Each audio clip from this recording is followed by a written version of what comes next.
G'day folks, Stu Pry from Elders Real Estate. I do like things to happen fast, so let me tell you about my other passion. Some 5 years ago, my good friend Al Ray asked whether I would be interested in driving a dragster he was planning to put together. Took almost a second to think about that one, and yeah, I was in. It's going to be something different to what everyone else was doing, an injected nitro Hemi in a dragster.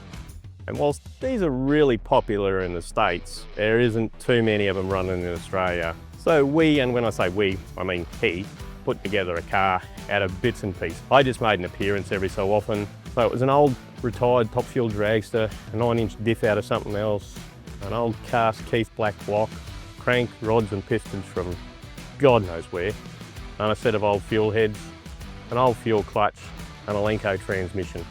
Basically, a lot of parts that he had found under his bench basically from other ventures, and yeah, an almost non-existent budget. A real shoestring operation. We didn't have unrealistic expectations. We did not expect to go very quick.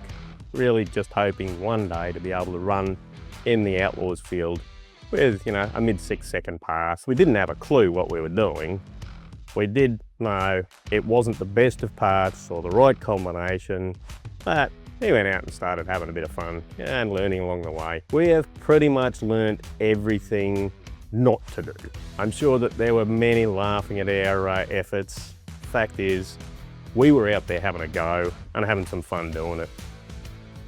A bit over 12 months ago, Al struck up a relationship, or a contact I should say, with a chap in the US. Greg from Greg Racing, unbelievable chap. He's been helping us out a lot. This relationship has got us back onto a path of progress, albeit slowly just due to the available funding. But at the Winter Nats last year, we ran what we considered an unbelievable pass, given what we were working with. We realised that the pass in the 670s was as good as it was going to get with what we had. So, Al, being the generous chap that he is, dug deep and through the US contact found some more appropriate engine parts and spent the rest of the year putting together a new combination. It had fresh high compression engine, some cylinder heads more appropriate that were sourced through the US contact. A good friend donated, although he doesn't know that yet, a reverser from one of his funny cars, and we pulled the diff out of my fuel altered and put some 2.9 gears in it so we had the right gear ratios, modified the clutch that we had to be more appropriate for the A-fuel cars in the States. And yeah, we had pretty much a complete setup. Come January this year, we went to the track and it didn't work. We went backwards.